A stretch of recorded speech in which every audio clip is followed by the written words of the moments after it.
It's a privilege to introduce Mark McGoldrick, Australasian auctioneering champ, world champion auctioneer as well. I know you're too humble to say that. Forgot Harcourt's champion, but no, it's great to be here.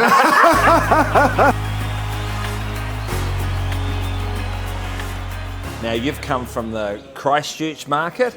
You've now moved to the Hamilton market. You've been calling auctions in Auckland as well. Are markets that much different? I think they're significantly different, really. Yep. You know, Yep. I think the types of buyers, the types of properties, and the whole environment. When you look at Christchurch, you know, it's a mature auction market, and certainly, you know, I'm proud of being in Harcourt's 10 years there with their dominance in that market, which I think has been established around dominating through the great people, obviously, but establishing ourselves as elite at auctions, if Yes. that's not unfair to say, and Yep. I really do believe that. Hamilton is an excellent market, and I notice it's a faster paced market.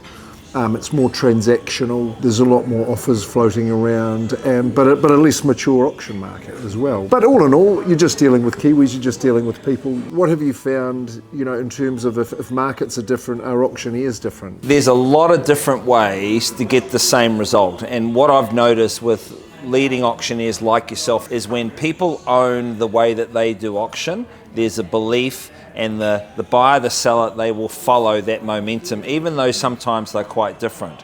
So I think the main thing for me is when people get closed off and they say, our policy is this, I get very nervous. Yeah, okay, right. This is the way we do things, because as you touched on, with auction and with people, it's not a science, it's an art, and everyone's so dramatically different that you've got to be fluid and flexible and play to people's strengths and then downplay the weaknesses, and that's why it works for everybody. Of course. Well, could I just give you my general take on what real estate is to me? You know, Yep. New Zealanders have an obsession and a love of property and houses and my house, my castle, and all Yes. that good stuff. And so because people are so interested and so passionate about it, I think that they all have an inkling that they know a fair bit about it. I think that's quite a disadvantage for being a real estate agent in New Zealand, because you're dealing with people who probably think they know how to do your job for you, which is hard. Experts. Yeah, expert. And I think with auctions, that's a similar thing too. And I'd like to give you a little example. I've got a university friend, and he's a very successful guy, and he works in a complex area of banking and finance. And so he comes along to real estate, and he's like, oh, you know, you guys, he said, you know, you get paid your commission and it's easy and that sort of thing. So he goes to sell his house, and I was living in Christchurch. He's in Auckland. He said to me, Mark, property's on the market. I said, brilliant. Which Harcourt's agent are you using? And he said, well, actually I've gone with Ray White. And I went, oh, that's interesting. I'm sure that's fine. And who's your auctioneer? And he said, no, I'm doing a tender. And I nearly fell off my chair at this point. You're a very close friend. Yeah, and he's followed you as an auctioneer. Exactly. He was thrilled when I became an auctioneer, and he'd stand up there mimicking me, make it yours today, you know. And so anyway, I was a little bit hurt by that. And anyway, Yeah. it didn't go as well as planned. He had an opinion that this was going to work for him, and Yes. because of this, that, and the other thing, and it didn't work out. And the killer blow was when we sat down at the end of it, and he said it's sold and all that sort of thing. He goes, now I understand, I should have done an auction. I said, it's too late. And so that's what we're up against. So I think being in our position, when you can gain that trust and people will believe you and will take your advice, you know, I'm talking more about the agent, obviously, Yeah. you know, then that's, you generally will get a better result, don't you think? It's interesting that you were saying that, and before you said that word trust, that just ping went into I too had a friend that recently sold, and he too went with another agency, which is fine. And I gave him lots of suggestions because I believed that he trusted me, but interesting, he didn't list with Harcourt's, right. and he didn't choose me as an auctioneer, but that's okay. And he trusted me enough to ask for my recommendations, which I gave him. The campaign ran without any of those ideas, and then yes, he too come back and said, Aaron, I've made a mistake. We put him into an auction campaign with an agent that I trusted, and it sold. Right, okay. 4 bidders, cash unconditional. Marvellous. So I think out of all this, if you are looking to buy or sell, number one, find someone you can trust and take their advice. Yes, that's but right. don't employ them and then be the armchair salesperson going, I want you to say this, I want you to I always get really, really nervous when an agent says to me, I have to check with the owner. Sure. And if someone's checking with the owner's taking charge of the process, and frankly, they should be selling it then. Yes, of course, and that's right. And we say, why is there not so many people doing private sales? It's actually quite a hard job to get it sold. And we sit down at reserve sets and what's likely to happen, and the agent will say, well, we've got one potential bidder, and they've got a variation in the terms, so we're expecting them to be there, and hoping and expecting they'll be there, and the vendor's going, oh no, one bidder, we can't have an auction like that. We're really.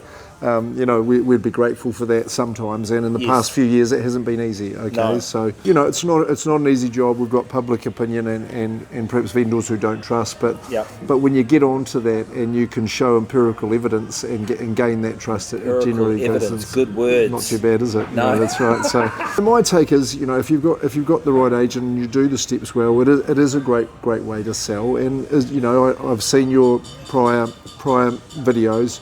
It's not perfect, but it's kind of the best we've got, isn't it? Yes. And that's another thing. I don't want to do an auction because Uncle Ted said that when he did an auction back in 2004, this, that, and the other thing happened, and it was a failure. Yes. So don't even mention auction to me. And I just think, and I'm quoting an old mate, Andrew Sare. He says, look, I'm not going to rely on luck.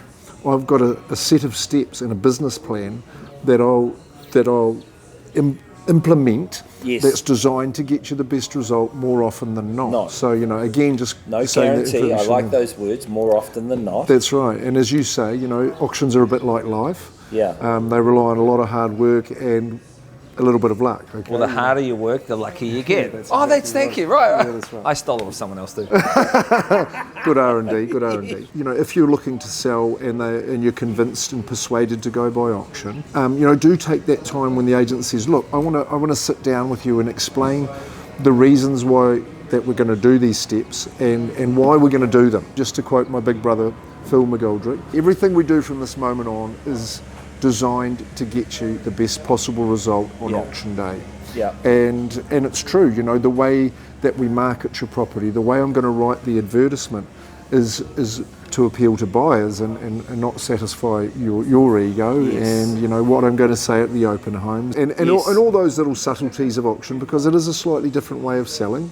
Let's face it, there's a psychology involved, and I quote Tom Panos as well. He tells us there's three prices in real estate. There's the emotional price, there's the fair market value, and there's the bargain hunter's price. And it's our job to establish through competition, that best price, which the best buyer on the day. A lot of people choose the area specialist, or the person who's got the biggest profile in an area. What are your thoughts around the mum and dad out there looking to sell? Should they go with the area specialist or the number one in that area? Why wouldn't you? Because success is attractive, isn't it? Yes. And you want someone who has proven themselves as successful. So I get that. I think it's, again, with auction, it's quite interesting. And when a buyer comes into your open home and says to the agent, how much is this worth, and what's the reserve going to be, and what's it going to take to buy this? And the thing is that that's a tricky question for an agent, isn't it? Yeah, because do we know? No, we don't. Nobody knows at this point, and so you can kind of only get that wrong. And when you answer that question, your credibility is on the line, isn't it? Yes. And I think for a lot of agents, that's where the job interview is as well. What do you recommend that you say in that instance? The main thing from my point of view, it's good to go with an area specialist if they are the best marketer, if they are the best negotiator. We see a lot of what can be portrayed as a fallen star when they're relying on their reputation more than their skill set. Sure. So I think people have always got to balance up, go with the area specialist in number one, but make sure they are the best marketer, the best negotiator. And I just like people that have frank conversations. To quote our good friend Peter Walker, yeah, sure. There has been a sale here at $1 million. There's been a sale there at $1,032,000. So fair to say there's value in the market at the $1 million, our owner's motivation XYZ, so there is some value from 900 because we never truly know what it's going to sell for. Could sell for 950, could sell for 1,050,000 or 1.1. So I like the way that those words are saying, here's value, but there's an opportunity here. If you like the property, have a go. Yes, that's right. You know, I'm not guaranteeing you can own it for that. Well, but no one knows. Yes, that's right. Because as we know as auctioneers, right, we never know what vendors are going to do, and we certainly never know what buyers are going to do. That's right. Auction's not perfect, we're not advocating that, but when things do go wrong, what are the main attributes towards where do you see things going wrong from, let's start with a seller's point of view. You know, presentation of the home is really, really important. And I speak a lot with Marty Ritchie, and he's presented to us, and when he was doing auctions in an area that wasn't an auction place, Yes. you know, he had quite a rigid set of criteria in terms of having that property prepared, and he had a gardener, a stager, a painter, a fix-it man that he would insist that the vendor used in order for the home to be at a standard where he could confidently market and confidently say to his seller, I'm confident I'll get you the best price that's available. Yeah, 100% of the resources to get 100% of the market. That's right. You know, the market value, right? Yeah, Exactly. so it makes sense. Yeah. I mean, I'm a bit obsessed with marketing, and I think it's really, really important because, you know, why would you try and put it out there, you know, in this ever-moving procession of people, with a line or with a small net when you want to get the big one in there? And, you know, it might seem that, okay, I can have this much marketing for $2,000, but for $5,000 I'm going to get absolutely everything, because why would you want to miss a potential bidder? Well, it's your form of insurance, isn't it? It really is. So do you want cheap insurance, so if something goes wrong, then you've got, you know, no cover, or do you want the Rolls Royce of insurance to go, right, it guarantees that we're going to show you whether it's passive or active in the market, right? And how about buyers? Where can they improve and have more success in auction? You know, there's so much information out there for buyers that they never had, and, you know, there's doodly-do and One Roof and Core Logic and Trade Me Property and, you know, homes.co.nz and all these amazing algorithms that produce these estimates. And hey, and often they're valid.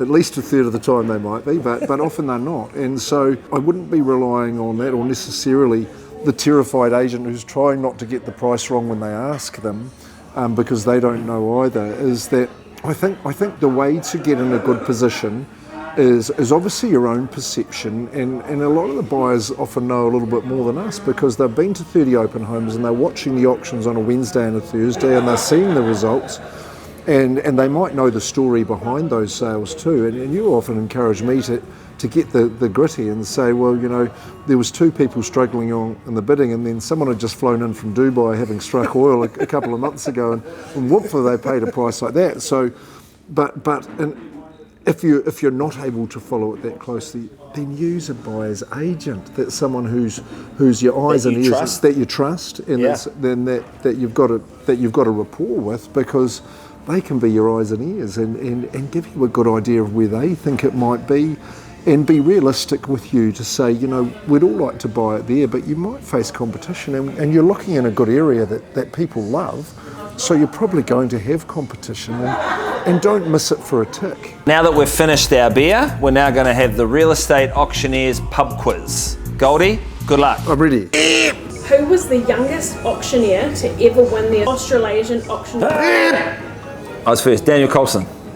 Correct. And for an extra 2 points, how old and what year? No, he was 22 in 2013. 22, 2012. I knew it was So you 22 both got too. 2 points. You both got a point. Okay, but I knew that. What was the median house price in Wellington in October 2015? Yep. I'll say 496,000. I'll say 656. 550,000. Yeah. In the last 12 months, which New Zealand suburb recorded the highest number of residential sales? Oh. The answer, of course, is Henderson. Incorrect. I would say highest number of residential sales. I would say Papatoe. Correct. Auckland bias. What suburb was the highest property, so not land, highest property sale at auction in New Zealand? What suburb of all time? All time. Herne Bay. Damn. Freeman's Bay. Remuera? Yes. It was so obvious, I thought. Anyway. Last question. Good luck. Yeah. What is the name of the person in the national role of head of auctions for Harcourt, South Africa? What's our man's name? The good golfer. I got no idea. Yeah, I think I have to concede to the master today. Well done. Golden. Thank you. Mr. McGoldrick, What a pleasure. Mark, the man, the myth, the legend, appreciate your words of wisdom. And if people want to get in contact with you, just the details will be below. They can give you a ring and talk auction anytime. Our favourite subject, is it not?